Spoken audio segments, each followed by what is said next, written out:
Hello everyone, कैसे हैं आप। मैं आशा करता हूँ आप सब एकदम फर्स्ट क्लास होंगे, ठीक होंगे, बढ़िया होंगे। मैं बता दूँ, मैं भी बहुत अच्छा हूँ। बेसिकली क्या होता है, हम एलएलबी पढ़ते हैं। एलएलबी में हमारे पास एक सब्जेक्ट है जिसका नाम है प्रोफेशनल एथिक्स। ओके, तो होता क्या है कि प्रोफेशनल एथिक्स में कई सारे टॉपिक्स हैं, जैसे कि एडवोकेट क्या होता है, उसके पास क्या राइट्स रिस्पॉन्सिबिलिटी हैं, लॉ का इवोल्यूशन कैसे हुआ, जस्टिस सिस्टम कैसे इवॉल्व हुआ, फिर हमारे पास कौन कौन सी बार काउंसिल है, just like state bar council होती है, बार काउंसिल ऑफ इंडिया होती है, एक्सेट्रा एक्सेट्रा। फिर इसमें कई बार टॉपिक आता है कंटेम्प्ट ऑफ कोर्ट। तो ऐसे करके आज हम बहुत सारे टॉपिक्स पढ़ने वाले, उनको स्टडी करने वाले। एंड मैं आपको एक बात बता दूं, जो हम पढ़ने वाले, जो हम स्टडी करने वाले हैं, इन सब के बहुत सुंदर से रंग बिरंगे नोट्स मैंने बना रखे हैं। आप प्लीज़ इस पर फोकस करना, इनको पढ़ना। और अगर आपको ये नोट्स चाहिए तो चिंता की बात नहीं है। इन नोट्स को डाउनलोड करने का जो लिंक है वो मैंने डिस्क्रिप्शन में दे रखा है। ओके, तो वहाँ जाना, वहाँ से आप इसे डाउनलोड कर सकते हो और आराम से पढ़ सकते हो। ठीक है, तो आपका ज़्यादा टाइम खराब नहीं करूँगा। चलिए मैं लेक्चर की शुरुआत करता हूँ। पहला है लीगल प्रोफेशन क्या है। अब बताइए लीगल प्रोफेशन क्या है। कहते हैं कि जो लीगल प्रोफेशन होता है ये बहुत ही ओल्डेस्ट है and one of the most respected professions में से एक माना जाता है। ओके, सो इसी फील्ड में हम जब काम करते हैं, जो पर्सन इस फील्ड में काम करें उन्हें जनरली एडवोकेट या लॉयर कहा जाता है। ठीक है, and advocate is the officer of justice and work closely with the courts. Obvious बात है, कोर्ट के अंदर काम करते हैं, जस्टिस से काफ़ी क्लोजली रिलेटेड होते हैं। और हमारा जो मेन जॉब होता है वो होता है एडमिनिस्ट्रेशन ऑफ जस्टिस। ओके, तो ये हो गया इंट्रोडक्शन। अब आते हैं लीगल प्रोफेशन अल्टीमेटली ये इवॉल्व कैसे हुआ, डेवलप कैसे हुआ, इसके ऊपर 1 2 3 4 फेजेस में हुआ था। सबसे पहले था हमारे पास एंशियंट, जो हमने यहाँ लिख रखा है। सेकंड नंबर पे हमारे पास आता है मिडिवल पीरियड, जो हमने यहाँ लिखा। थर्ड नंबर पे आता है ब्रिटिशर्स के टाइम पे कैसे था, वो यहाँ लिख दिया। और फोर्थ नंबर पे आता है कि आफ्टर इंडिपेंडेंस, जब हम लोग इंडिपेंडेंट हो गए उसके बाद क्या हुआ था, उसके बारे में हम चर्चा करेंगे। सबसे पहला है एंशियंट। एंशियंट में क्या था, उस समय जज नहीं था, कोर्ट नहीं थी, तो लोग जस्टिस कैसे लेते थे। ऑब्वियस सी बात है, या तो लोग अपने लीडर्स के पास जाते थे या तो अपने किंग के पास जाते थे। ये लोग सुनते थे मैटर को और आपको जस्टिफाई कर देते थे कि हाँ जी ये आपका मैटर है, आपकी ये सजा है, ये पनिशमेंट है, ये भुगतोगे, दैट्स इट। कई बार ऐसा होता था अगर ये अवेलेबल नहीं है तो लोग अपने धर्म को फॉलो करते थे, जो उनका धर्म या धर्म कह लो, जो भी उनके उसमें लिख रखा है वो उसको फॉलो कर देते थे।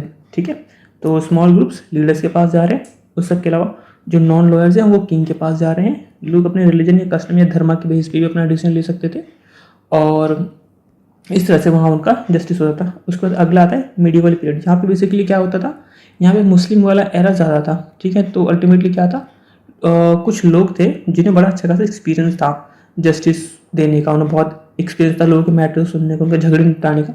तो उनको हम वकील या एजेंट बोलते थे। तो वो लोगों की बात सुनते थे, उसके ऊपर फैसला सुनाते थे। जो कि प्रॉपर ट्रेन लॉयर्स तो नहीं थे, पर उनको बहुत अच्छी खासी नॉलेज थी झगड़ों की, लोगों को कैसे निपटाया, कैसे समझाएं, इन सब चीज़ों की। तो उनको एक तरह से लीगल प्रोफेशन के अंदर ट्रीट किया था कि ये अल्टीमेटली वो लोग हैं जो लोगों को जो लोगों का डिस्प्यूट रिजॉल्व करवाएं। टेक्निकली ये भी एक तरह के लॉयर्स की तरह, इनको अल्टीमेटली इनको भी एक तरह का लॉयर्स की जितनी इज्जत दी जाती थी। फिर आते हैं ब्रिटिशर्स, फिर आते हमारे यहाँ पे ब्रिटिशर्स। तो ब्रिटिश में सबसे पहले ब्रिटिश क्राउन थे, उन्होंने मेयर कोड बनाए। तीन तीन स्टेट, तीन जगह थी जहाँ पे सबसे पहले कोड बनी थी, बॉम्बे, कैलकाटा और मद्रास। पर मैं आपको एक बात बता दूँ, ये तीन कोड बन गई लेकिन कोई अभी भी लीगल ट्रेनिंग नहीं दी गई, कुछ नहीं करेगा। बस एक तरह का चार्टर बनाया गया 1726 में और 1753 में उसमें कुछ चेंजेस किए गए, लेकिन लीगल ट्रेनिंग सिस्टम अभी भी कोई प्रॉपर था नहीं, एग्जिस्ट करता था। लेकिन उसके बाद 1774 आया जहाँ से अल्टीमेटली मेन जो लीगल सिस्टम है उसकी शुरुआत हो गई थी। क्या हुआ, एक एक्ट बना, रेगुलेटिंग एक्ट 1773, जहाँ पे कहा गया कि सुप्रीम कोर्ट एक बनाई जाएगी जो कि कैलकाता में बनाई जाएगी। और यहाँ पे सिर्फ और सिर्फ ब्रिटिश और आयरिश लॉयर्स है जिनको इजाज़त दी गई कि आप अल्टीमेटली एडवोकेट या अटॉर्नी बनिए। अटॉर्नी क्या थे, ये भी एक तरह के लीगल प्रैक्टिशनर थे अदर देन एडवोकेट्स। तो इन लोगों को अथॉरिटी थी कि वो कोर्ट में जाएंगे, लोगों का फैसला सुनवाएंगे, उनके बाद डिस्कस करवाएंगे, कोर्ट के सामने सारे फैक्ट्स रखेंगे। तो उस समय सिर्फ ब्रिटिश और आयरिश लॉयर्स थे जिनको इजाज़त थी कि आप अगर एज अ लीगल प्रैक्टिशनर बन के प्रैक्टिस कर सकते हैं। जो इंडियन प्रैक्टिशनर्स थे उनको कोई इजाज़त नहीं थी।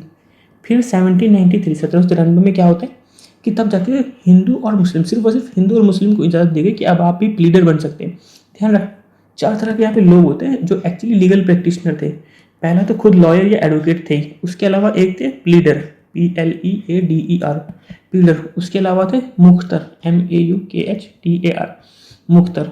और उसके अलावा एक और थे जिनको हम एक्चुअली वकील्स भी कहते हैं, यहाँ लिख भी रखा है, एडवोकेट्स, वकील्स, प्लीडर्स, मुख्तर्स, ये सब थे। अल्टीमेटली इन सबको इजाज़त थी कि आप अल्टीमेटली आओ कोर्ट में केस लड़ो। तो पहले हिंदू मुस्लिम थे, फिर बाद में 1833 में क्या हुआ, कुछ और भी रिलीजन सब अल्टीमेटली फिर हर रिलीजन और नेशनलिटी के लोगों को इजाज़त दी गई कि हाँ आप लीडर बनो, आओ कोर्ट में अपना पक्ष रखो, लड़ो और प्रॉपर लड़ो, मतलब रिस्पेक्टिव तरीके से लड़ो, अपना पक्ष रखो और फिर हमें किसी नतीजे पहुंचेंगे और आपका फैसला सुनाया जाएगा और आपको इस तरीके से जस्टिस दिया जाएगा। फिर उसके बाद 1846 और 1853 में क्या हुआ था, अलाउड एनीवन, सबको इजाज़त अच्छे से दे दी गई, कोई भी रिलीजन नेशनलिटी पीरियड्स कुछ भी सब आओ, सबको हमने अटॉर्नी और बैरिस्टर का दर्जा दिया कि आप आओ कोर्ट में की प्रैक्टिस करो। फिर इंडियन हाई कोर्ट आती है, जब अल्टीमेटली जब हाई कोर्ट बनी तो हाई कोर्ट को अथॉरिटी दी गई कि आप अपने अपने स्टेट के मैटर्स सुनो, उनको सिविल या क्रिमिनल कोर्ट की कैटेगरी में उनको क्लासीफाई करो और उनके ऊपर एक्शन लो।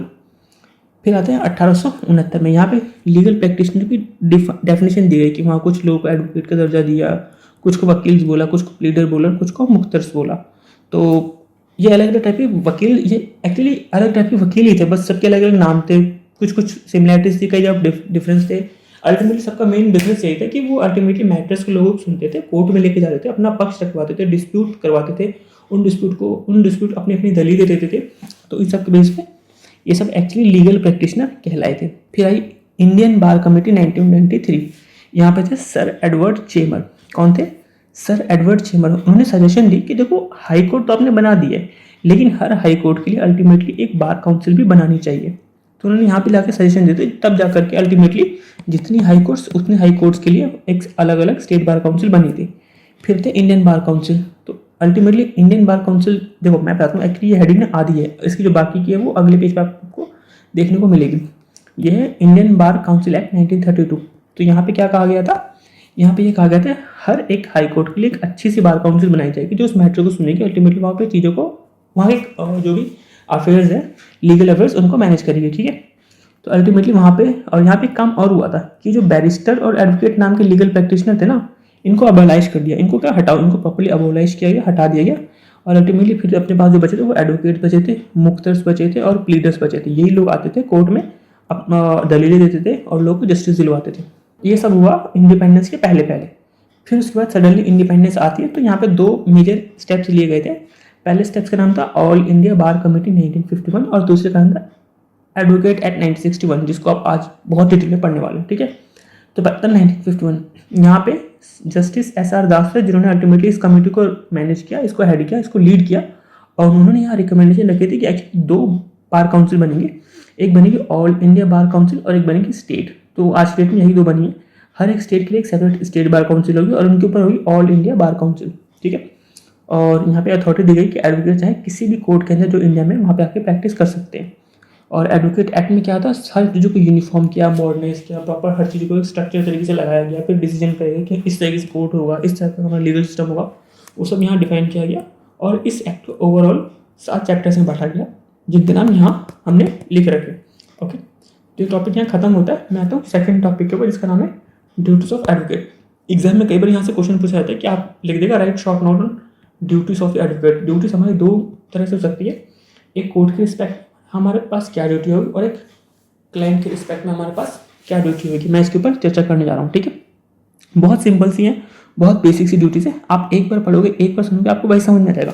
इवन आप खुद अपने माइंड से सोचोगे ना, तब भी आप इनको लिख सकते हो। जैसे कि कोर्ट के रिस्पेक्ट में अगर आप एडवोकेट है, आपके पास क्या ड्यूटी होगी, ऑब्वियस सी बात है, आप डिग्निटी से काम करेंगे, जज के साथ रिस्पेक्ट से पेश आएंगे, कोई भी इलीगल डिसीजन को आप इन्फ्लुएंस करने की कोशिश नहीं करेंगे, और क्लाइंट को कोई भी अनफेयर प्रैक्टिस करने से रोकेंगे, प्रॉपर ड्रेस में रहेंगे, जो प्रॉपर जुडिशियल सिस्टम में जो कोर्ट में आना होता है उसमें रहेंगे, और कोई भी क्लोज रिलेटिव का कोई भी मैटर है उसको आप अवॉइड करेंगे। अल्टीमेटली जो क्लोज रिलेटिव जो आपकी एक जस्टिफाइड जुडिशरी को अफेक्ट करते हैं उनको आप इग्नोर करेंगे।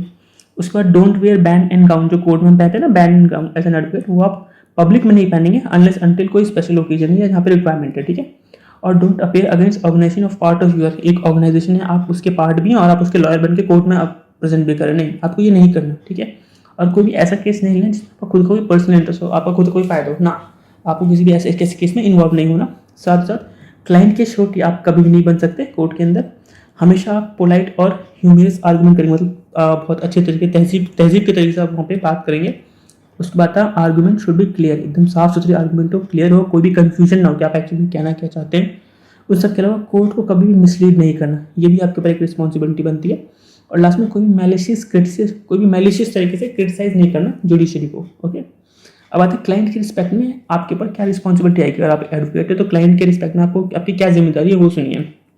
पहला, एक्सेप्ट केस, जो भी आपने केस एक्सेप्ट किया उसको एक्सेप्ट करेंगे अनलेस अंटिल कोई सॉलिड रीजन, मतलब हर केस को आप एक्सेप्ट करना अनलेस अंटिल आपके पास कोई सॉलिड रीजन हो उसको ना एक्सेप्ट करने का, और बीच में कोई भी केस छोड़ना नहीं, छोड़ोगे तो प्रॉपर नोटिस देना, एक गुड रीजन के चलते ही आप उसको छोड़ सकते हो।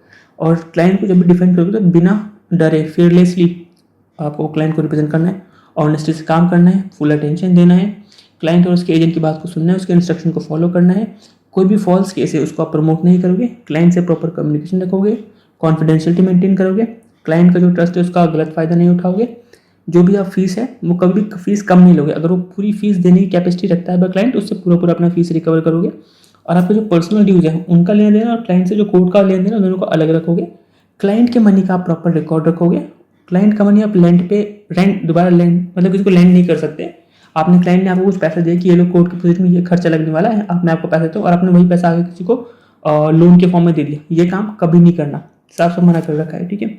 उसके अलावा keep client information private after case चल रहा है तब भी प्राइवेट, केस खत्म हो तब भी प्राइवेट रखना, ठीक है, किसी को बताना नहीं है। और अगर कोई केस हुआ जहाँ पे आप खुद विटनेस हो तो आप आइदर विटनेस बन सकते हो और लॉयर बन सकते हो, दोनों आप कभी भी नहीं बन सकते।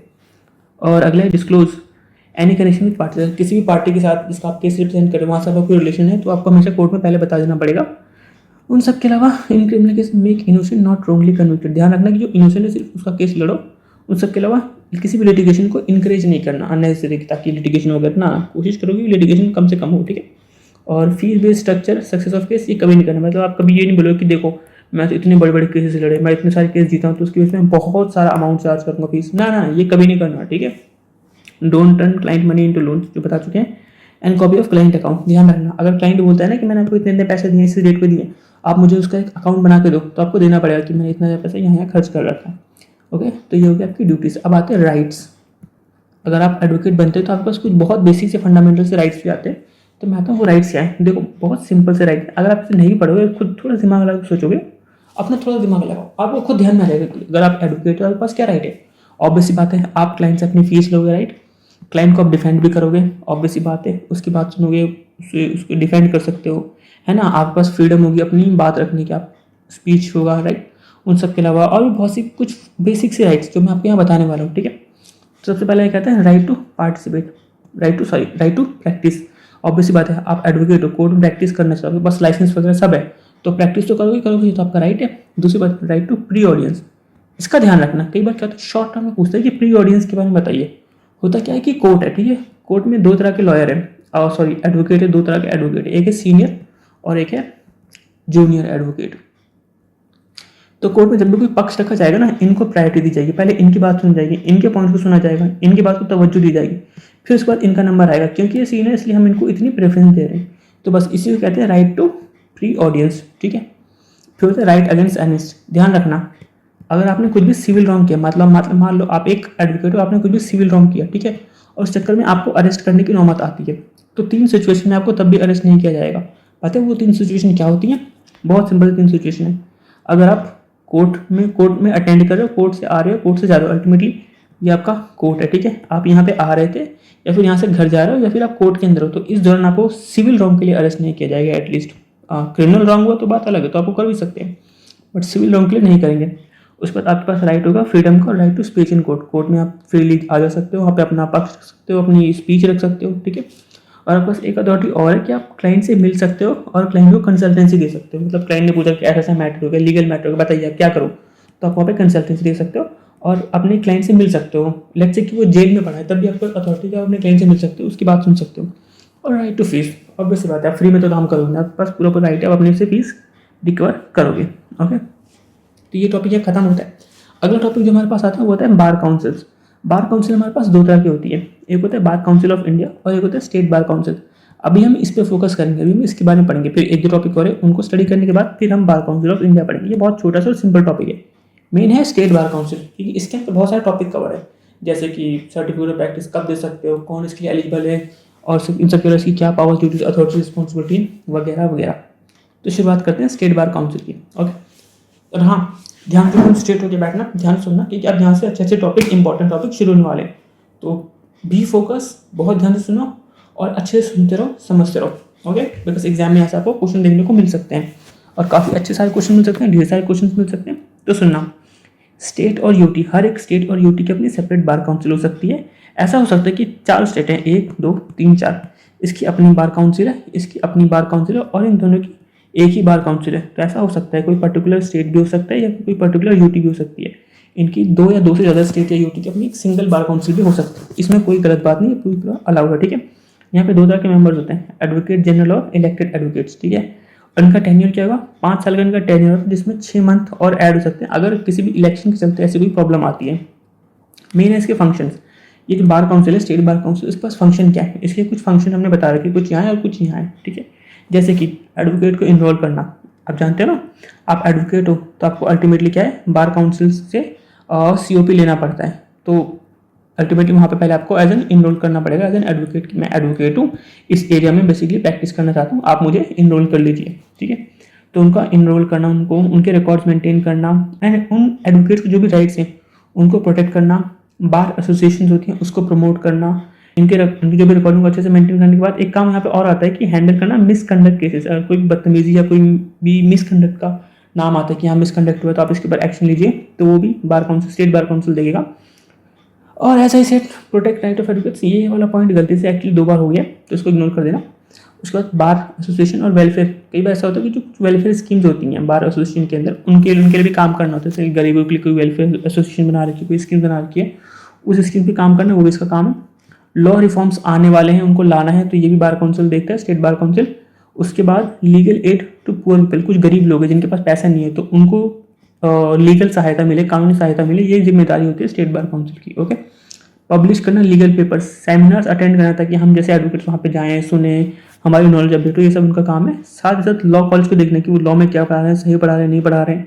लॉ के लिए अच्छी अच्छी लाइब्रेरीज बना जहाँ पे हमारे जैसे एडवोकेट जाएँ, बैठें, पढ़ें, चीज़ों को समझें। ओके, तो ये तो उसके हैं फंडामेंटल फंक्शंस। अब यहाँ पे कुछ पॉइंट्स आते हैं, जैसे कि इनरोलमेंट सर्टिफिकेट। अगर हम कोई भी एडवोकेट बनते हैं, मतलब से कोई भी एडवोकेट है, उसको अपना एडवोकेट बनना है, मतलब LLB उसने कंप्लीट कर ली और अब उसे प्रैक्टिस करनी है, तो वो एक सर्टिफिकेट मांगता है किससे, स्टेट बार काउंसिल से। और उस सर्टिफिकेट में कोई भी चेंज करना है तो 90 दिन के अंदर स्टेट बार काउंसिल की रिस्पॉन्सिबिलिटी को उसे अपडेट करें। मेन है कि अगर बार काउंसिल जो भी स्टेट बार काउंसिल है, अगर मान लो उसने मेंबर्स का नाम लिख रखा है और उसे रिमूव करना है, तो रिमूव करने के यहाँ पे 2 ग्राउंड बता रखे हैं कि लेट्स से उस मेंबर की डेथ हो जाती है तो ऑब्वियस सी बात है उसका नाम काटना पड़ेगा। या फिर मान लो खुद रिक्वेस्ट करते हैं कि आप प्लीज़ मेरा नाम काट दीजिए, मैं एज एन एडवोकेट बन के नहीं लेना चाहता, लेट्स से वो COP सरेंडर करे या किसी और प्रोफेशन जा रहा है तो वो रिक्वेस्ट कर सकता है। ओके, अब आता है मेंटेन रोल ऑफ एडवोकेट्स, इसको ध्यान से सुनना, ये इंपॉर्टेंट कंसेप्ट है, इसके ऊपर एग्जाम में क्वेश्चन पूछे जाते हैं। अब यहाँ पे होता क्या है वो सुनो, मेंटेन टू अथॉरिटी रोल क्या होता है कि अल्टीमेटली जब भी कोई मेंबर्स है, जब भी वो COP लेता है तो उसका प्रॉपर एक डेटा बैंक, उसका एक डेटा बैंक होता है मेंबर्स के रिगार्डिंग की, हमारे पास जितने भी एडवोकेट्स हैं उनके पास जो भी जिन्हें COP ले रखा है, तो इसके रिगार्डिंग एक प्रॉपर डिटेल में डेटा बैंक मेंटेन करना होता है जिसका काम, और ये काम स्टेट बार काउंसिल का होता है। तो ये वही है, maintain the role of advocates, एक अथॉरिटी है और जिसका काम है अल्टीमेटली प्रिपेयर एंड मेंटेन करना रोल ऑफ एडवोकेट्स की। एडवोकेट्स कौन कौन से हैं, कितने एडवोकेट्स हैं, ये 2 पार्ट्स में हो सकते हैं, एक होता है रेगुलर एडवोकेट्स और एक होता है स्पेशल एडवोकेट्स जो सेक्शन 24 के अंदर गवर्न होते हैं। अब सवाल ये उठता है कि जो एडवोकेट्स हैं उनका क्या डेटा बैंक मेंटेन करना है, क्या इन्फॉर्मेशन के बारे में रखनी है। उनका पूरा नाम होगा, उनकी इनरोलमेंट डेट होगी, कब वो इनरोल हुए, उनका एड्रेस क्या है, उनके पास क्या क्या एजुकेशनल क्वालिफिकेशन है। साथ ही साथ बार काउंसिल ऑफ इंडिया ने अगर कुछ एडिशनल चीज़ें बोल रखी है, जैसे कि मैंने आपको बताया ना, आप ऊपर आओगे देखोगे यहाँ पे एक्चुअली में बार काउंसिल में पास 2 तरह की होती है, एक है स्टेट बार काउंसिल और एक है बार काउंसिल ऑफ इंडिया। ये इससे थोड़ी सी सुप्रीम होती है, ठीक है, यहाँ कोई मैटर है, ये कुछ गलत कर रहा है या फिर इसके रिगार्डिंग कोई कंप्लेंट्स है, या फिर मान लो किसी को COP नहीं दे रहा जबकि जस्टिफाइड है उसका COP लेना, तो ये सारी कंप्लेंट्स हमारे पास आती हैं बार काउंसिल ऑफ इंडिया के पास। समटाइम्स ऐसा होता है ये कुछ एडिशनल कंडीशन भी लगा सकते हैं, क्या ये स्टेट बार काउंसिल कह सकते हैं कि आपको ये कुछ एडिशनल रिक्वायरमेंट्स है जो ध्यान रखना किसी भी कैंडिडेट को COP देने से पहले। तो यहाँ पे वही बोल रखा है कि अगर कोई एडिशनल इन्फॉर्मेशन है या कुछ एडिशनल कंडीशन जो प्रिस्क्राइब कर रखी बार काउंसिल ऑफ इंडिया ने, तो उसका भी रिकॉर्ड मेंटेन करना स्टेट बार काउंसिल की रिस्पॉन्सिबिलिटी होती है। उसके बाद ये होता है एक यूनिक इनरोलमेंट नंबर। जब भी आप एज एन एडवोकेट बनोगे तो आपको एक यूनिक इनरोलमेंट नंबर दिया जाएगा सर्टिफिकेट ऑफ प्रैक्टिस देने से पहले, जिसके तहत आपको ट्रैक किया जाएगा कि आपने कोर्ट में गए, वहाँ पे अपना इनरोलमेंट नंबर मेंशन करोगे, तो ये सब चीज़ें वहाँ पे बतानी पड़ती हैं। ओके, फिर मैं आता हूँ और आगे, इसमें अपडेट्स एंड रिमूवल। मान लीजिए जो भी एडवोकेट्स है अगर उसमें कुछ भी चेंज करा अपने डेटा बैंक में, कोई भी चेंज अपडेट करवा रहा है, मान लो कोई मिसकंडक्ट किया, उसका नाम इस वजह से रिमूव हो गया, या वो रिटायर कर गया तो उसका नाम रिमूव करना पड़ेगा, या उसकी डेथ होती है तो भी उसका नाम रिमूव करना पड़ेगा। तो ये जो मेंबर्स का आने जाना लगा हुआ है, इस डेटा बैंक को अपडेट करना किसका काम है, स्टेट बार काउंसिल का। और लास्ट में आता है कि जब भी ये डेटा बैंक मेंटेन करता है तो उसका इन्फॉर्मेशन ये किसको शेयर करता है, बार काउंसिल ऑफ इंडिया को, ताकि उसके पास भी डेटा बैंक मेंटेन रहे। उसके बाद आता है powers of bar council. State bar council के पास टोटल यहाँ पे 5 तरह की हमने पावर्स लिख रखी हैं, 1 2 3 4 5, इनके बारे में ध्यान रखना। पहला तो एडमिशन या इनरोल करना एडवोकेट को, ये किसका काम है, स्टेट बार काउंसिल का। ओके ठीक है, approved by the bar council of India, ये इसके पास पावर है। जो भी हमारे पास मेंबर्स हैं, चाहे जो भी मेंबर आता है LLB करने के बाद कहते हैं मुझे बार काउंसिल, तो उसका एडमिशन करना, उसका इनरोल करना, उसका डेटा बैंक मेंटेन करना, ये सब उसकी पावर्स हैं। ठीक है, पावर्स भी, रिस्पॉन्सिबिलिटी भी है।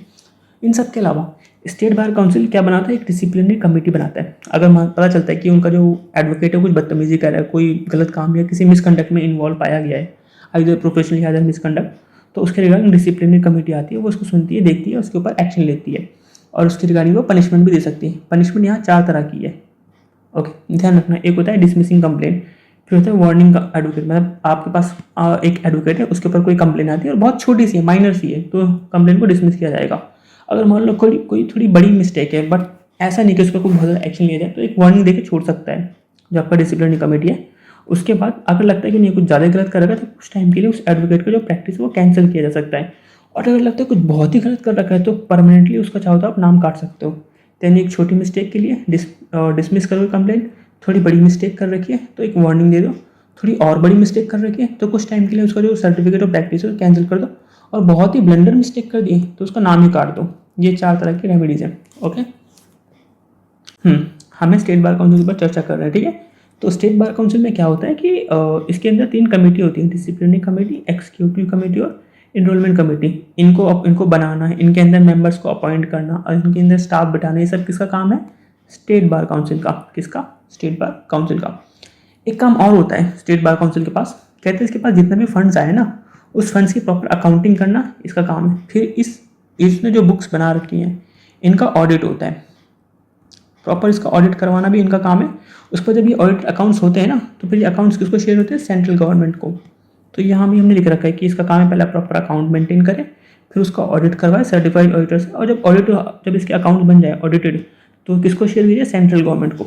ठीक, तो इसी के साथ हमारा जो टॉपिक था स्टेट बार काउंसिल का, ये यहाँ पे खत्म होता है। अब मैं आता हूँ एक और नए टॉपिक के ऊपर, एक फ्रेश टॉपिक के ऊपर, जिसका नाम है qualification and admission as an enrolment of advocates. मतलब अगर आप एडवोकेट हैं, ठीक है, आप चाहते हैं कि मैं एक COP ले लूँ ताकि मैं प्रॉपर एक एडवोकेट कहला सकूँ और मैं कोर्ट में जाकर प्रैक्टिस कर सकूँ। ठीक है, तो उसके रिगार्डिंग क्या क्वालिफिकेशन है, किसी भी पर्सन को स्टेट बार काउंसिल कब एक COP अवार्ड करेगा, सर्टिफिकेट ऑफ प्रैक्टिस कब देगा, उसके लिए कुछ क्राइटेरिया है, तो उसके बारे में हमने यहाँ जिक्र कर रखा है। ध्यान रखना, जब भी कोई पर्सन जिसने LLB कर रखा है वो कहता है मुझे COP दे दो ताकि मैं एडवोकेट कहलाऊँ। ओके, तो इस COP के लिए कुछ कंडीशन है जो हमने यहाँ मेंशन कर रखी है। पहला, वो सिटीजन ऑफ इंडिया होना चाहिए। दूसरा, 21 साल की एज होनी चाहिए। आपके पास एक सुंदर सी लॉ की डिग्री होनी चाहिए। साथ ही साथ स्टेट बार काउंसिल ने अगर कोई सेपरेट रूल्स बना रखे हैं, वो सारे रूल्स आपको कंप्लाई करने पड़ेंगे। एक प्यारी सी फीस देनी पड़ेगी 600 रुपये और 150 रुपये की, स्टेट बार काउंसिल और बार काउंसिल ऑफ इंडिया को। ठीक है, इन सब के अलावा अगर स्टेट बार काउंसिल के पास कोई और रीज़न चलता है कि सब कंडीशन आपने कंप्लाई करके फिर भी उनको लगता है कुछ मिसकंडक्ट किया है या कुछ गलत कर रखा है, तो वो आपको मना भी कर सकता है किसी भी लॉ की डिग्री देने से। हाँ, एक चीज़ और होता है, ऑल इंडिया बार एग्जामिनेशन, ये भी आपको कंप्लाई करना पड़ेगा। ठीक है, ये अल्टीमेटली जो ऑल इंडिया बार एग्जामिनेशन होता है, ये आपका बार काउंसिल ऑफ इंडिया मैनेज करता है, आपको ये भी पास करना पड़ेगा COP लेने से पहले। ठीक है, तो अब ध्यान रखना एक पॉइंट है यहाँ पे, सिटीजन ऑफ इंडिया। हमने कहा कि वो पर्सन इंडिया का सिटीजन होना चाहिए। मान लो एक है यूनाइटेड किंगडम, ठीक है, यहाँ पे मान लो एक पर्सन है, उसका नाम है टॉम क्रूज, उसने वहाँ पे LLB कंप्लीट कर ली। ठीक है, और वो आता है इंडिया के अंदर, और इंडिया के अंदर आके कहता है कि मुझे यहाँ पे ना COP दे दो, मुझे यहाँ प्रैक्टिस करना चाहता हूँ, मैं इंडिया में प्रैक्टिस करना चाहता हूँ। तो अब सबसे पहला सवाल उठता है क्या वो कर सकता है, कि हमने तो कहा सिटीजन ऑफ इंडिया होना चाहिए। तो आंसर इज, इसके लिए कंडीशन है। अगर वो कंडीशन कंप्लाई कर दे तो यस कर सकता है। अगर वहाँ का कोई पर्सन है, UK का कोई पर्सन इंडिया में आके COP लेना चाहता है, यहाँ प्रैक्टिस करना चाहता है, तो शर्त ये कि वहाँ की जो अथॉरिटी है ना, वो हमारे यहाँ के एडवोकेट्स को अलाउ करती हो कि आप भी हमारे यहाँ प्रैक्टिस कर सकते हो। अर्थात ये है, मान लो एक कंट्री है, उसका नाम UK हो गया, ये है इंडिया। तो अगर कोई यहाँ का पर्सन यहाँ पे, कोई वहाँ का पर्सन यहाँ आके COP लेके प्रैक्टिस करना चाहता है ना, तो हम उसे इजाज़त तभी देंगे जब हमारे यहाँ के बंदों को, हमारे यहाँ के लॉयर्स को UK भी अलाउ करता है कि हाँ आप हमारे यहाँ प्रैक्टिस कर सकते हो, तभी हम उसको इजाज़त देंगे। तो बस मैंने यहाँ यही चीज़ लिख रखी है। ठीक है, अब मैं बात करता हूँ यहाँ पे ना एक छोटा सा केस लॉ भी है जिसका नाम है Haniraj Chulani versus bar council of Maharashtra and Goa. होता क्या है कि एक एडवोकेट है जिनका नाम है डॉक्टर अनिरुद्ध चुलानी। होता क्या है कि इनके पास इन्होंने COP ली और उन्होंने कहा कि मैं एडवोकेट बन के प्रैक्टिस करूंगा, ठीक है। साथ में इन्होंने एक और COP ली किसी और प्रोविजन की और ये वहाँ पे प्रैक्टिस कर रहे हैं। तो एक प्रोफेशनल 2 जगह प्रैक्टिस कर रहा था, तो इसलिए बार काउंसिल ऑफ इंडिया आता है पिक्चर के अंदर और वो कहता है कि ये क्या मजाक है, आप एक प्रोफेशनल हो, आप 2 जगह प्रैक्टिस कैसे कर सकते हो। तो उसने अल्टीमेटली यहाँ पे क्या किया, इनका जो COP था एडवोकेट वाला, उन्होंने इसको खारिज कर दिया। ये फैसला हुआ था। तो अल्टीमेटली फिर सुप्रीम कोर्ट ने बोला कि बिल्कुल फैसला सही है। इन्होंने चैलेंज किया था कि ऐसे कैसे, ये तो हमारा जो राइट टू फ्रीडम होता है आप उसको वायलेट कर रहे हो, राइट टू इक्वालिटी आप इसको वायलेट कर रहे हो। हमारी फ्रीडम का क्या, हमारे पास फ्रीडम है, मैं दोनों डिग्री मेरे पास है, हर तरह की क्वालिफिकेशन मेरे पास है, मैं दोनों को टाइम दे सकता हूँ, मुझे क्यों नहीं इजाज़त है।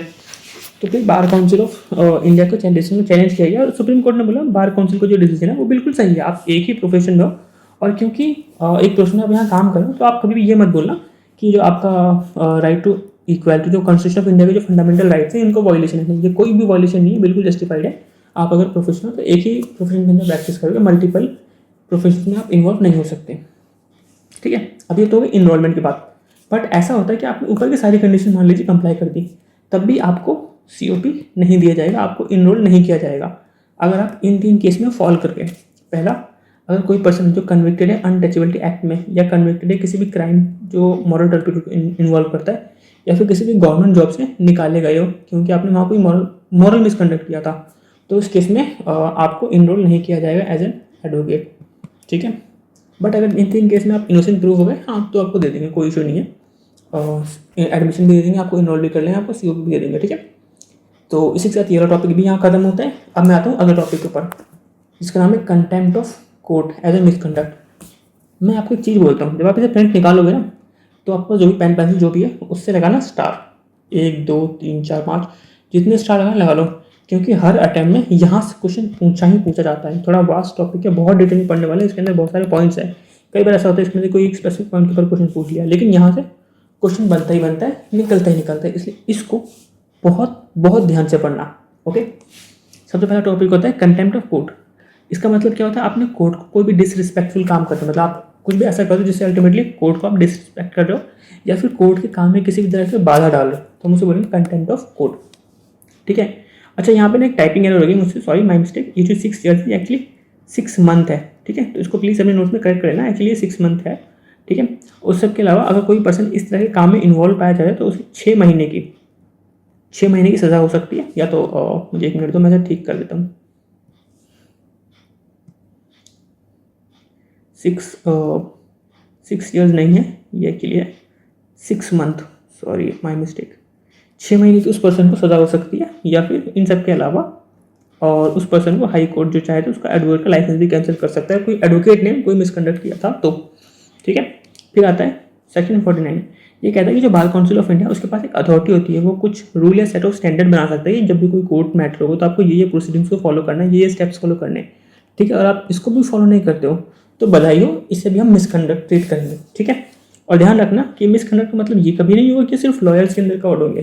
कोई पर्सन जो कि नॉन लॉयर है उसके ऊपर भी मिसकंडक्ट का चार्ज लग सकता है। अगर आप किसी भी विटनेस को थ्रेट कर रहे हो या किसी पार्टी का अब्यूज़ करते हो कोर्ट के अंदर, तो वो भी कंटेम्प्ट ऑफ कोर्ट माना जाएगा। इन सब के अलावा अगर एडवोकेट्स है कोई, आप बोलते हो मैं तो जज की बदतमीजी नहीं की, लेकिन मैंने एडवोकेट के साथ कर रखी, तो ध्यान रखना ये जो एडवोकेट होते हैं ये भी कोर्ट का पार्ट माने जाते हैं। इनसे बदतमीजी करना भी एक सीरियस ऑफेंस माना जाएगा, इसके ऊपर भी आपको आपके ऊपर कंटेम्प्ट ऑफ कोर्ट लग सकता है।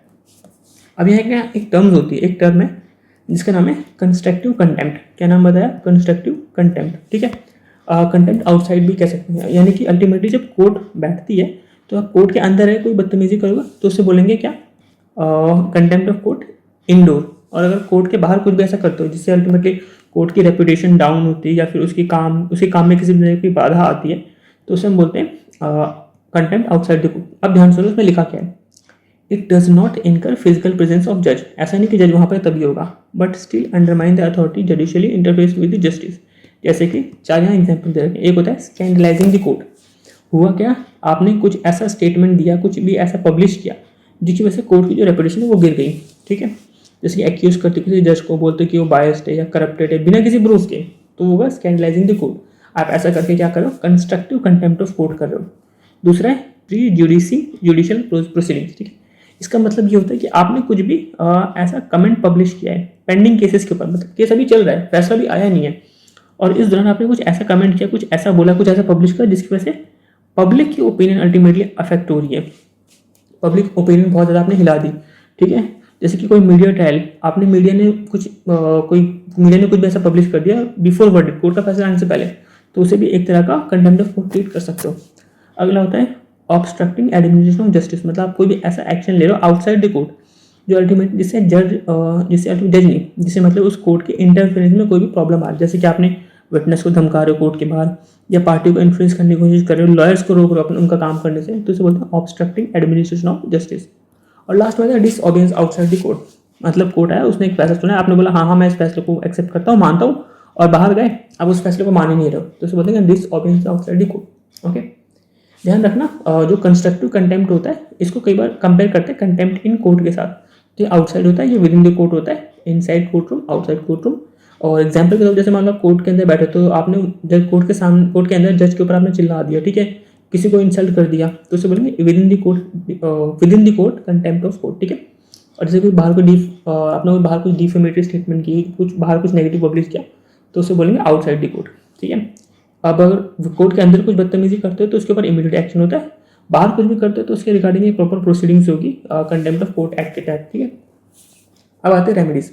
मान लो एक पर्सन है, उसके पास कुछ एलिगेशन लगता है कि उसने कंटेम्प्ट ऑफ कोर्ट किया, तो कई बार आपसे पूछा जाता है कि मुझे आप बताइए कि रेमेडीज अगेंस्ट पनिशमेंट ऑर्डर्स, अगर कंटेम्प्ट ऑफ कोर्ट का कुछ चार्ज लग गया तो उसके अगेंस्ट क्या क्या रेमेडीज आपको मिल सकते हैं। चार है।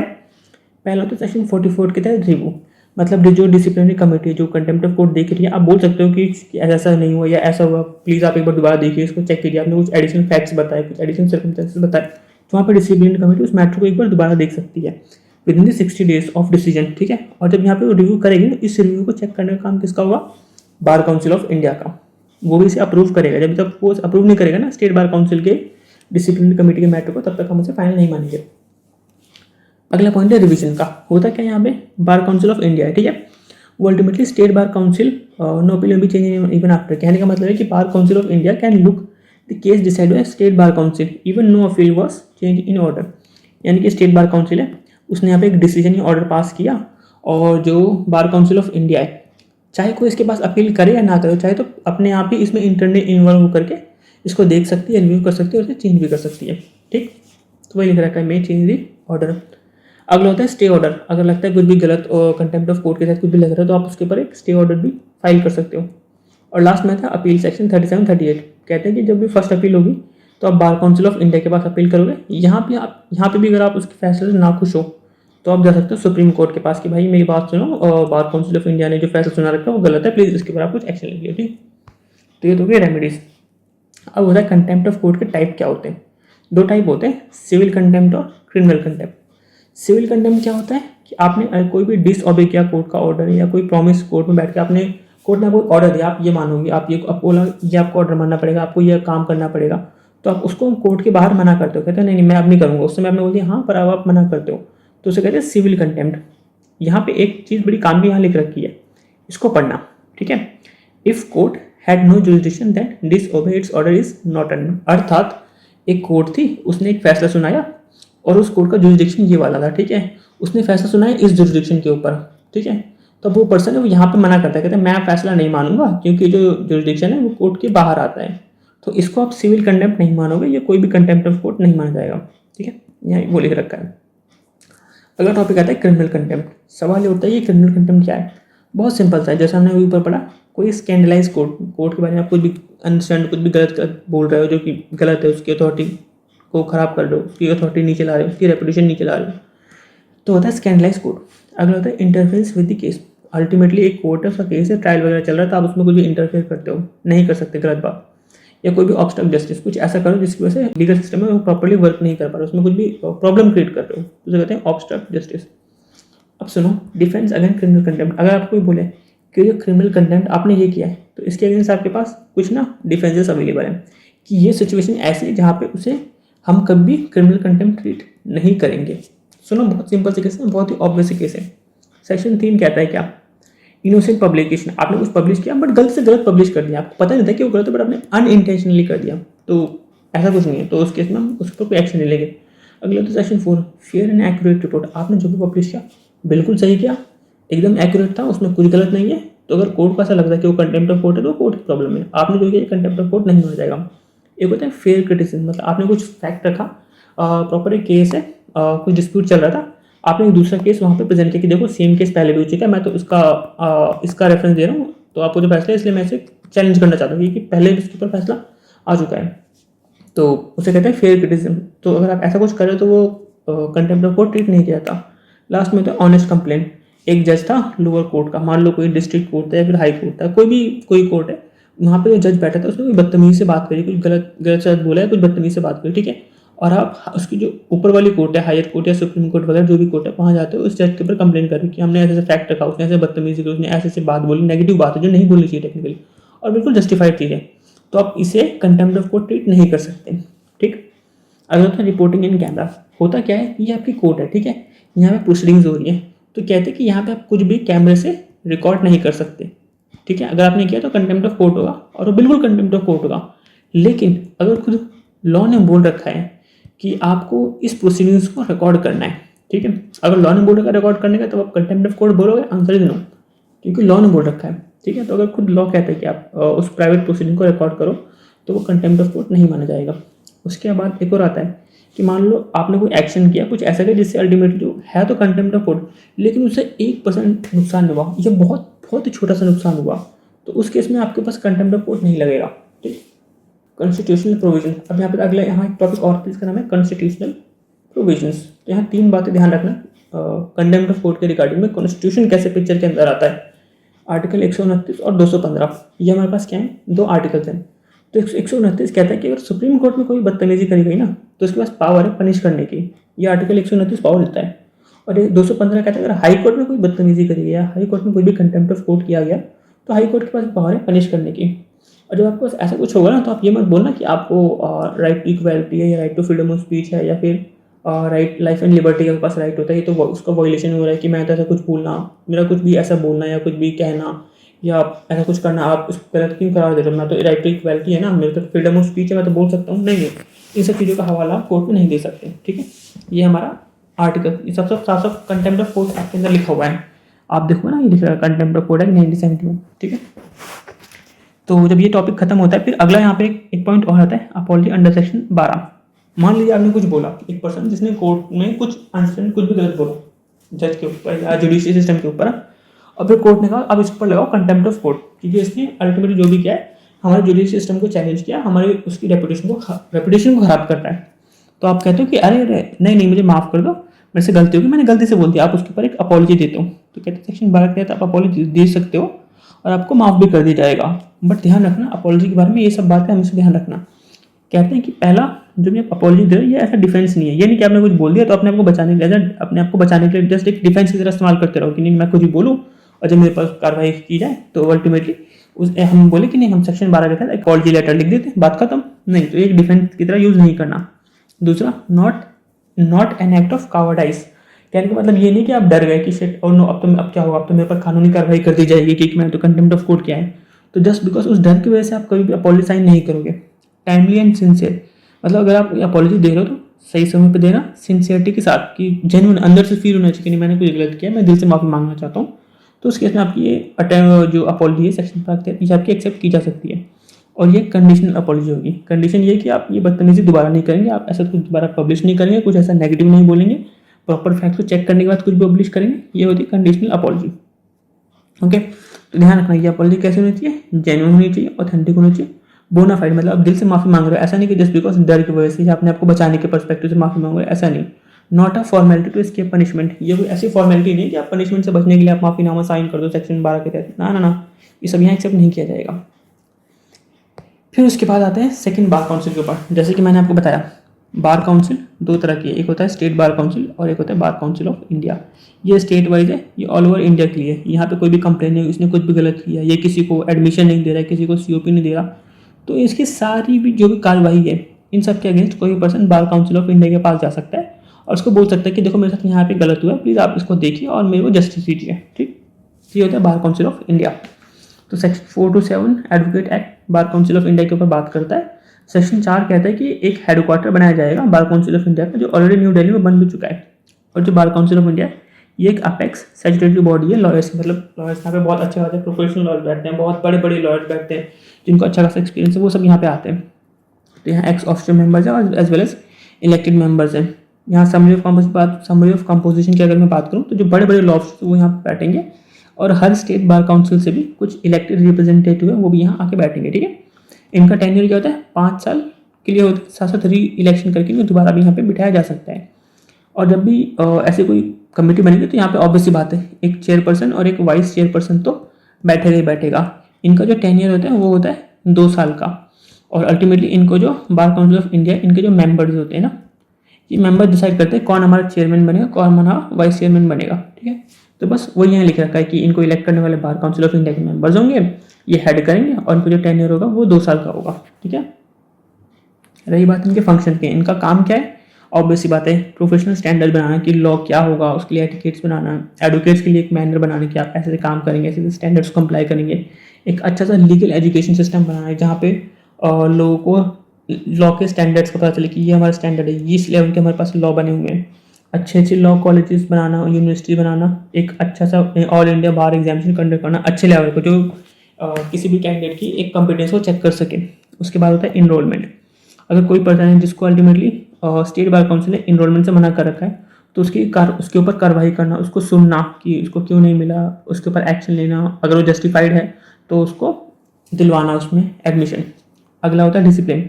एक डिसिप्लिनरी मैटर है कोई भी स्टेट बार काउंसिल के ऊपर तो उनको भी चेक करेगा। इंडियन लीगल प्रोफेशन से रिलेटेड कोई भी प्रॉब्लम आ रही है इंटरनेशनल फोरम्स के अंदर तो उसको रिप्रेजेंट करना इसका काम होगा। उन सब के अलावा स्टेट बार काउंसिल को गाइडेंस सुपरवाइज करने का काम इसका है, कैसे काम करना है, कैसे सुपरवाइज करना है, वो सब ये देखता है। ठीक है, उन सब के अलावा लॉ रिफॉर्म्स में इनिशिएट लेना बार काउंसिल ऑफ इंडिया का काम होता है। और साथ ही साथ सेंट्रल गवर्नमेंट कई बार क्या होता है कुछ रूल्स बनाती है एडवोकेट एक्ट के अंदर, उनको अप्रूव, जो भी सेंट्रल गवर्नमेंट यहाँ अप्रूव कर रहे हैं उनका प्रॉपर इंप्लीमेंटेशन हो, ये भी बार काउंसिल ऑफ इंडिया इसके ऊपर काम करता है। अब आता है पावर्स, इसके पास क्या पावर्स, सेक्शन 49 में जो पावर्स दे रखी है कि ये रूल्स रेगुलेशन वो सब बना सकता है एडवोकेट एक्ट के अंदर, पहला इसके पास ये पावर है। दूसरा, ये किसी भी लॉ कॉलेज को रिकॉग्नाइज या डी रिकॉग्नाइज कर सकता है। इन सब के अलावा जो लॉ के टीचर्स हैं इनकी क्वालिफिकेशन बता सकता है कि एटलीस्ट ये तो आप डिग्री लेके चलो, ये आप पढ़ के चलो तभी आप लॉ के टीचर बन सकते हो। उसके बाद set criteria for admission of bar including AIB, all India bar examination. ये पूरा मैटर देखने का जिम्मेदारी किसका, बार काउंसिल ऑफ इंडिया का। ठीक है, साथ ही साथ इसके पास एक सुपरवाइजरी पावर होती है। कैसी सुपरवाइजरी पावर, कि स्टेट बार काउंसिल ढंग से काम करे, अगर फेल हो तो क्या एक्शन लेना है, वो सब ये देखता है। फिर अगला टॉपिक आता है relationship between advocates and client. ठीक है, बहुत सिंपल सा टॉपिक है, बहुत ईजी टॉपिक है, आप एक बार सुनोगे आपको वही समझ में आ जाएगा कि यहाँ पे है क्या। बस ये कि जो हेडिंग्स है इन हेडिंग्स को याद कर लेना और इनकी 2-2 3-3 4-4 लाइन की एक्सप्लेनेशन दे देना। तो कितने पॉइंट है, 1 2 3 4 5 और 6, टोटल मान लीजिए आपके पास 6 पॉइंट्स है। हर पॉइंट के ऊपर आपने 3 से 4 लाइन की एक्सप्लेनेशन दे दी, तो 6 चौक 24 लाइन का आपका आंसर बन चुका है। ठीक है, सब में एक एक लाइन का स्पेस डाल देना तो आराम से मोटा मोटा 26 से 28 लाइन का पेज बन जाएगा। तो आराम से अगर मैं बात करूँ तो ये रफली 1.5 से 2 पेज का कंटेंट बन सकता है, सिर्फ इसको अगर आप ध्यान से सुनते हो और समझते हो। और यकीन मानना बहुत इजी टॉपिक है, फ्री के मार्क्स है, एग्जाम में पूछा जाता है। तो ये कहते हैं कि अगर कोई भी एडवोकेट है, मान लीजिए एक तरफ है एडवोकेट और दूसरी तरफ है क्लाइंट, इन दोनों के बीच में किस टाइप का रिलेशन होगा उसके बारे में यहाँ बता रखा है। कैसा रिलेशन हो सकता है, ऑब्वियस सी बात है जो पैसे हैं वो टाइम से आने जाने चाहिए, प्रॉपर इन्फॉर्मेशन आप उसको प्रोवाइड करोगे, इंस्ट्रक्शंस आप फॉलो करोगे। ठीक है, कॉन्फिडेंशियलिटी आपको मेंटेन करनी चाहिए क्लाइंट और एडवोकेट की, बस यही सब प्रिंसिपल है। एक होता है फिड्यूशियरी रिलेशनशिप, मतलब कि ट्रस्टफुल काम करना, लॉयल्टी से काम करना, ऑनेस्टी से काम करना। ओके, इसे फिड्यूशियरी रिलेशनशिप, क्लाइंट के इंटरेस्ट में काम करना।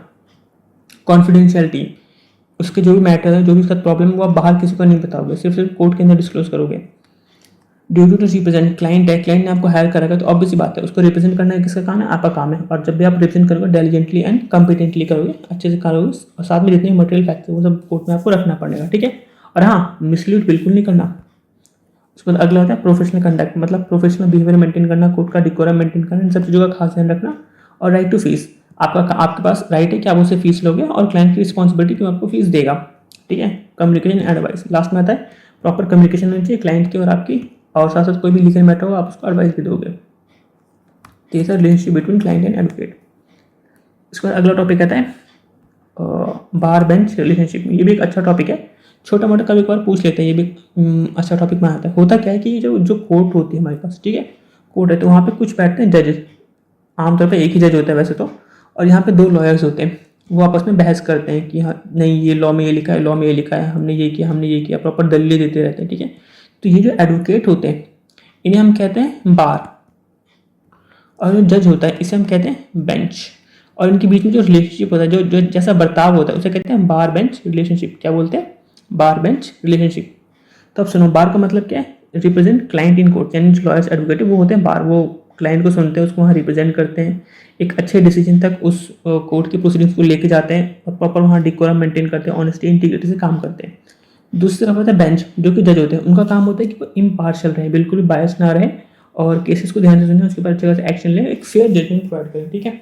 और ये जो बार बेंच रिलेशनशिप है, इसके बीच में कुछ कंपोनेंट्स होते हैं, और वो कंपोनेंट हमने यहाँ एक्सप्लेन कर रखे हैं। आप यहाँ भी देख सकते हो, यहाँ भी देख सकते हो, ये हेडिंग और ये उनकी छोटी छोटी एक्सप्लेनेशन। अच्छा, जब नोट्स बने तो यहाँ पे ना क्या हुआ था कि कोऑपरेशन और कोऑपरेशन 2 बार लिख दिया, तो क्या है एक ही बार। तो टोटल पॉइंट है 5 जो हमने यहाँ लिख रखे हैं। एक होता है म्यूचुअल रिस्पेक्ट, जज must respect advocate officers court. Ultimately जो भी जज हैं वो आपस में एक दूसरे को रिस्पेक्ट करें, वकील आपस में एक दूसरे को रिस्पेक्ट करें। जब भी ऐसा कुछ होगा तो प्रॉपर उसकी कर्टेसी एंड डिकोरम मेंटेन की जाए कोर्ट की, सब आपस में एक दूसरे को कॉपरेट करें, लॉयर एक दूसरे की बात सुनने का पक्ष रखे, एक दूसरे को कॉपरेट करें, अपनी बात रखने का मौका दें, साथ ही साथ इंडिपेंडेंटली काम करें, कोई किसी के डिसीजन को इन्फ्लुएंस ना करे, कोई किसी का पक्ष जो है उसको अफेक्ट ना करे, इंडिपेंडेंटली काम करने दे। और जो हम एज एन एडवोकेट जहाँ वहाँ काम करें, हम सबका एक ही पर्पस होना चाहिए, कॉमन ऑब्जेक्टिव, इसका नाम है एडमिनिस्ट्रेशन ऑफ जस्टिस, कि सामने वाले पर्सन को जस्टिस मिले। तो वो टॉपिक खत्म होता है। अब हम आते हैं नए टॉपिक के बाद, जिसका नाम है लीगल एड कमेटी। अब सुनिए, लीगल एड कमेटी क्या होता है, कैसे फंक्शन करता है वो समझिए। होता क्या है कि हमारा जो इकॉनमी है ना, हमारा जो इंडिया है, इंडिया के अंदर बहुत सारे वीकर सेक्शंस होते हैं। जैसे मान लो कोई वुमेन है, उसके पास कुछ पैसा नहीं है, या फिर वो वुमेन है इसलिए उसके पास कुछ प्रॉब्लम्स हैं। उसके अलावा कुछ पुअर पीपल हो गए जिनके पास पैसा नहीं है। कोई इकोनॉमिकली वीकर सेक्शन है जिसके पास पैसे नहीं चल रहे, या पैसा नहीं है, फिर मान लो कोई जेल के अंदर कोई प्रिजनर है, वो उसके पास उतने राइट्स अथॉरिटी नहीं है, या कोई पर्सन है जिसका ह्यूमन राइट अल्टीमेटली वायलेट हो रहा है, या फिर मान लो सड़क पे कोई घूमने वाला बैगर है, ठीक है। इन सब के लिए बहुत मुश्किल होता है कि ये कोर्ट में जाएं, इनके साथ कुछ अन्याय हुआ तो कोर्ट में जाए, अपना पक्ष रखें, उनकी सुनवाई हो, ये उनके लिए बड़ा मुश्किल काम होता है। इसमें कौन लॉयर्स के पास जाए, इतने फड्डे पड़े, इतने इतने पंगे संभाले, उनके पैसे दे, कोर्ट कचहरी के चक्कर काटे। तो इसलिए एक लीगल एड कमेटी बनती है, जिसके लिए एक एक्ट जिसका नाम है लीगल सर्विस अथॉरिटी एक्ट 1987। इस एक्ट में एक लीगल एड कमेटी बनी थी जिसका काम है लोगों को फ्री में लीगल सर्विस प्रोवाइड करना, ताकि सबको जस्टिस मिल सके, ठीक है। इसका जो बेसिक फाउंडेशन प्रिंसिपल है ना, पहले मैं आपको वो दिखाता हूँ, अगले पेज पे लिख रखा है आर्टिकल 39A। आर्टिकल 39A क्या कहता है? हर पर्सन को जस्टिस मिलना चाहिए, किसी का भी जस्टिस डिनाई नहीं होना चाहिए। और उसका रीज़न क्या है? इकोनॉमिकली या अदर डिसेबिलिटी। मतलब कोई पर्सन है, अगर वो इकोनॉमिकली वीक है या कोई और डिसेबिलिटी है, तो जस्ट बिकॉज वो इकोनॉमिकली वीक है या कोई और डिसेबिलिटी फेस कर रहा था, तो सिर्फ इस वजह से उसका जस्टिस कभी भी डिनाई नहीं होना चाहिए, हमारा आर्टिकल 39A कहता है। तो इसी 39A को कंप्लाई करने के लिए लीगल एड कमेटी बनाई गई थी।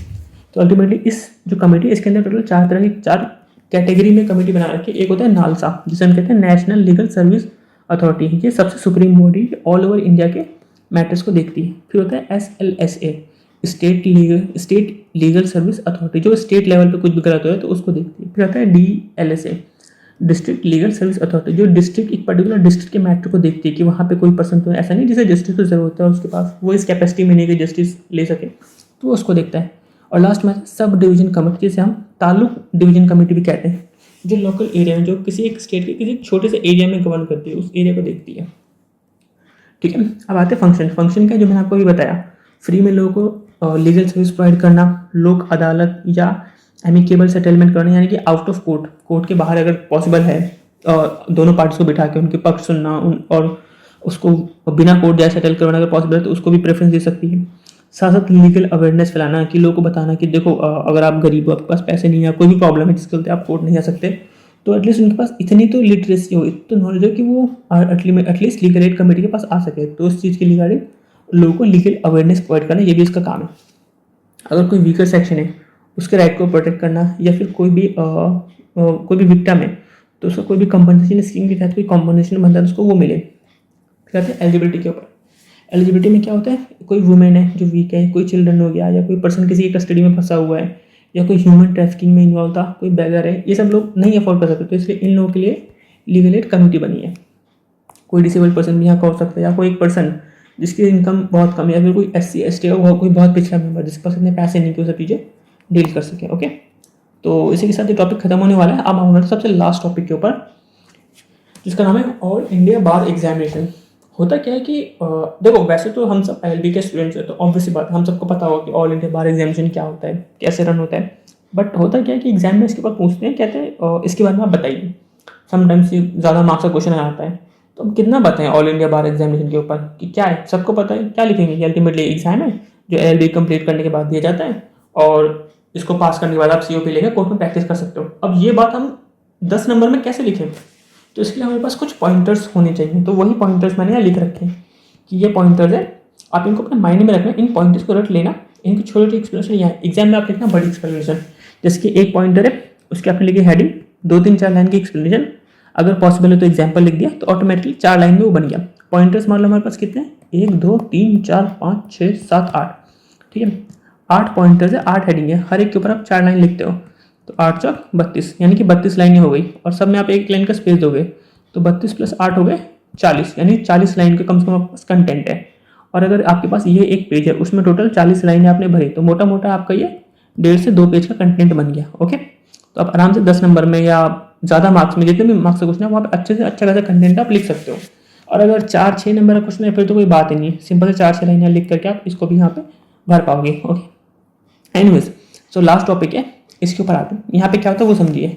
ऑल इंडिया बार एग्जामिनेशन क्या है, ultimately conduct bye bar council of India इसको कंडक्ट करता है। इसका पर्पस क्या है, एक ऐसा एग्जाम लेना जिसके बेस पे लोगों को COP देना है। अल्टीमेटली क्या है, लोगों को चाहिए COP, LLB के लोगों की अल्टीमेट, ताकि वो कोर्ट में आकर के प्रैक्टिस कर सकें। ठीक है, तो ये पर्पस कंप्लाई होना चाहिए। एलिजिबल कौन है ऑल इंडिया बार एग्जामिनेशन के लिए, जिसके पास एक लॉ की डिग्री है और BCA अप्रूव्ड कॉलेज से ले रखी है, ठीक है, उसका कोई बैकलॉग नहीं है। फ्रीक्वेंसी क्या है, वंस और ट्वाइस इन ईयर, समटाइम्स एक बार होता है, समटाइम्स 2 बार होता है। ठीक, में होता है मोड और पैटर्न, ध्यान रखना, ऑफलाइन होता है, 100 MCQ यहाँ पूछा जाता है और 3.5 घंटे का पेपर है। ठीक है, कितने 100 MCQ 3.5 घंटे का पेपर, ऑफलाइन होता है, पेन पेपर लेके जाना, टिक के मार के आ जाना। ठीक है, सिलेबस क्या पूछा जाता है, वही जो आप इतने साल से LLB में पढ़ते जा रहे हो, IPC CRPC ADR law, ethics, family law, evidence, company etcetera extra, या जितने भी आपने लॉ पढ़ रखे हैं उन सब बारे में लिख देना। आपने कौन कौन से एक्ट पढ़ रखे हैं, इंडियन कॉन्स्टिट्यूशन पढ़ लिया, उसके अलावा आपने ट्रांसफर ऑफ प्रॉपर्टी पढ़ लिया, पार्टनरशिप पढ़ लिया, और लॉ ऑफ टॉर्ट पढ़ लिया, BNS पढ़ लिया, वगैरह वगैरह, बहुत सारी चीज़ें होती है। ठीक है, तो उन सबको आप यहाँ लिख देना। हाँ, फैमिली लॉ लिख लेना, हिंदू लॉ लिख देना, मुस्लिम लॉ लिख देना, सब आपने पढ़ रखा है, ये सब चीज़ें वहाँ पूछ जाती हैं, इनके बारे में भी जिक्र कर देना। लैंग्वेज, अलग अलग लैंग्वेज में किया जाने वाला एग्जाम है। और ये सुनो, ये बड़ा अजीब पॉइंट है बट अच्छा है, ये एग्जाम होता है ओपन बुक, यानी आप डायरेक्ट लेके जा सकते हो, लेकिन कोई नोट्स या कमेंट्स है वो लेके नहीं जा सकते। आपके पास एक अच्छे से लॉ की बुक है, आप वो लेके जा सकते हो, नहीं अलाउड है। डायरेक्ट है, आपने उसका प्रिंट निकाला, ले जाओ, अलाउड है। मैं क्या बोलूँ, ऑल इंडिया बार एग्जामिनेशन का पेपर है, ऐसे होता है। ओके, ठीक है, तो इसी के साथ एक टॉपिक और है, हाँ सॉरी माय मिस्टेक, एक टॉपिक और है, बहुत इंपॉर्टेंट टॉपिक है, इसको पढ़ लो, 7 lamps of good successful advocates. ये बड़ा इंपॉर्टेंट टॉपिक है, और ये मान चलो सबसे इंपॉर्टेंट टॉपिक है, जितने स्टार लगाने उतने स्टार लगा लो। ये लगभग हर अटेम्प्ट में पूछने वाला क्वेश्चन है। कई बार एग्जाम में पूछता है 7 lamps of good successful advocate बताओ, या फिर कई बार लिख देते हैं क्या, आपको क्या बताना है, क्वालिटीज ऑफ गुड एडवोकेट क्या होती है। लोग क्या करते हैं, वो सोचते हैं अच्छा होना चाहिए, ऑनेस्ट होना चाहिए, ईमानदार होना चाहिए, मेहनती होना चाहिए, गरीबों की मदद करने वाला होना चाहिए, ये सब नहीं नहीं नहीं, ये सब नहीं लिखना। ये वाले की पॉइंटर्स है, ये वाले हेडिंग्स है, इनको आपको एज इट इज लिखना है। साथ में अगर आपके लिए पॉसिबल है ये वाले कोट लिखना, तो ये भी लिख देना, अगर आप याद कर पाओ तो। ठीक है, नहीं याद करो फिर तो कोई इशू नहीं। तो ये मेरी हेडिंग लिखना, और ये सब साथ में एक्सप्लेनेशन देना, बहुत इंपॉर्टेंट है। ये 7 पिलर्स है या 7 लैम्प कहते हैं एक सक्सेसफुल एडवोकेट के लिए। पहला हमारे पास आता है क्या, लर्निंग। सुनो, पहला क्या होता है, लर्निंग। कहते हैं कि जो नॉलेज होता है किसी भी एडवोकेट के लिए, वो उसका फाउंडेशनल ऑफ लॉ होता है। आपका काम क्या है, अगर आप एडवोकेट बन रहे हो तो आपका काम है, आप बहुत सारा लॉ पढ़ोगे, केस लॉस पढ़ोगे, प्रोसेस पढ़ोगे, कंटिन्यूस आपको लर्निंग करते रहना पड़ेगा, रिसर्च करना पड़ेगा, रीडिंग करना पड़ेगा, सेमिनार जाना पड़ेगा। तो इसलिए नॉलेज इज अ फाउंडेशन। इसका एक कोट क्या लिख रखा है, lawyers without learning is just like a building without any foundation, पहला कोट। दूसरा आता है हार्डवर्क। हार्डवर्क मतलब कि अगर आप एडवोकेट है तो तैयार रहेगा हार्डवर्क करने के लिए। आपको डिलिजेंटली काम करना पड़ेगा, कंसिस्टेंटली काम करना पड़ेगा, लॉन्ग आवर्स तक काम करना पड़ेगा, प्रिपरेशन करना पड़ेगा, क्लाइंट हैंडलिंग करनी पड़ेगी, राइट। तो इसके लिए कोड क्या है, there is no substitute of hard work specially in law. Obvious बात है, हार्ड वर्क का सब्स्टिट्यूट तो होता नहीं है, और लॉ के अंदर तो बिल्कुल भी नहीं होता। ये सेकंड लैम्प कहता है। थर्ड लैम्प होता है ऑनेस्टी का। अगर आप लॉयर हो मैं कुछ नहीं बोलूँगा, बस ये समझ लो कि अगर आप लॉयर हो तो आपको इंटीग्रिटी एंड ईमानदारी से काम करना पड़ेगा। इंटीग्रिटी या ऑनेस्टी के रिस्पेक्ट में आप कोई कॉम्प्रोमाइज़ नहीं करोगे। ऑनेस्ट रहना क्लाइंट के साथ, कोर्ट के साथ, एथिकल प्रैक्टिस को फॉलो करना और रेपुटेशन बचा कर रखना।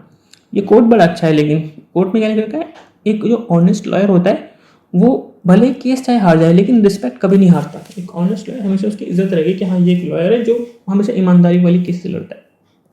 अगर आता है एलिगेंस, इसमें क्या होता है, इसका मतलब होता है आपकी प्रॉपर एक कम्युनिकेशन होनी चाहिए। अगर आपको लॉयर हो तो आपको बातचीत करनी आनी चाहिए, अपनी बात रखना आना चाहिए। ये इसी के बारे में बात कर रहे हैं, मतलब एक अच्छी सी आर्गूमेंट कर सको, आपकी स्पीच में 100% क्लैरिटी होनी चाहिए, आप कुछ लिख रहे हो तो वो भी क्लियर होना चाहिए, लॉजिकल होना चाहिए, स्ट्रक्चर वे में होना चाहिए। इसे कहते हैं इफेक्टिव कम्युनिकेशन। इसका कोट क्या है, lawyer tongue is his sword well and well with the skills. मतलब आपके पास अल्टीमेटली क्या है, आपकी ज़बान आपकी ताकत है और साथ में आपके पास अच्छी खासी स्किल भी होती है। पांचवा लैम्प है जजमेंट का, अर्थात आपको हमेशा एक साउंड जजमेंट लेके चलनी पड़ेगी। अगर कोई डिस्प्यूट हो गया तो आप क्या कर सकते हो, क्या नहीं कर सकते, आपके पास क्या पावर्स है, क्या नहीं है। एक हमेशा आपके पास एक अच्छी डिसीजन मेकिंग अथॉरिटी होनी चाहिए, डिसीजन मेकिंग कैपेसिटी होनी चाहिए कि आप क्या डिसीजन लोगे, सही क्या है लॉ के पर्सपेक्टिव से, एक्सपीरियंस होना चाहिए, नॉलेज होनी चाहिए, कैसे आप किसी भी लिटिगेशन को सेटल करोगे, कैसे उसको डील करोगे, ये सब यहाँ बताया गया है। और इसका कोड क्या है, wisdom in judgement separate a great lawyer from good one. Okay, छठा लैम्प है करेज। करेज को ध्यान सुनना, करेज में क्या होता है, मोरल एंड प्रोफेशनल ब्रेवरी। मतलब अल्टीमेटली आपके पास करेज होना चाहिए, जिक्र होना चाहिए, आपके पास कैपेसिटी होनी चाहिए कि आप बड़ी बड़ी चीज़ों को डील कर सकते हो। आपको नई नई चीज़ें देखने को मिलेंगी, जस्टिस में बहुत सारी और चीज़ें आपको देखने को मिलेंगी, कुछ अनएथिकल प्रैक्टिस को देखने को मिलेंगी आपको, जिनको आपको रेजिस्ट करना, अवॉइड करने कि मैं ये रास्ता नहीं इस्तेमाल करूँगा। सो जो true courage is not loud, it is steady in face of injustice. Last आता है service. Law highest goal is to serve society. मतलब आपका काम क्या है, आपका सर्विस है जस्टिस प्रोवाइड करना, जिसे हम कहते हैं pro bono work. Public interest के लिए काम करो, पब्लिक के लिए काम करो, आप अल्टीमेटली एक तरह की सहायता प्रोवाइड करो, एडिंग प्रोवाइड करो, किसके अंदर, इंडिया के लीगल सिस्टम के अंदर, ठीक। तो उसके बारे में क्या कहा गया, service is the soul of legal provision. आप जैसे सर्विस दोगे वैसे ही आपका लीगल प्रोविजन बनेगा, वैसे ही आपका इंडिया का लीगल सिस्टम बनेगा। ओके, तो ये टॉपिक भी यहाँ इसी के साथ खत्म होता है। आई होप, मैं आशा करता हूँ आपको ये मेरी वीडियो बहुत अच्छी लगी होगी। एंड आई वुड रिकमेंड कि अगर आपको वीडियो मेरी एक्चुअल में अच्छी लग रही है ना, आपको लग रहा है कि मेरी इस लेक्चर से कुछ भी फायदा हुआ या कुछ भी आपको बेनिफिट मिल रहा है या नोट से कुछ फायदा हुआ है, please go to the comment section and वहाँ आके आपने जो भी वैल्यूबल कमेंट्स है वो लिखना, ठीक है। अगर आपको लगता है कोई अच्छा फीडबैक देने की ज़रूरत है या आपको लगता है कुछ अच्छा इम्प्रोवाइजेशन करने की ज़रूरत है, तो आप मुझे बेझिझक आप वहाँ पे लिख दो, मैं उसे रीड करूँगा। और आई प्रॉमिस अगली जो भी मेरी वीडियो होगी उसमें मैं आपको और अच्छी वीडियो के साथ या और अच्छे इम्प्रोवाइजेशन के साथ आपको मिलूंगा, ठीक है। और तब तक के लिए ये नोट्स आपको चाहिए तो आप डाउनलोड कर लेना एंड इनको अच्छे से पढ़ लेना, और एग्जाम में बहुत अच्छे से लिख करके आना, बहुत अच्छे मार्क्स स्कोर करना, ठीक है। एंड जाते जाते मैं आपको कहूँगा best of luck for your exams. Okay, all the best and bye.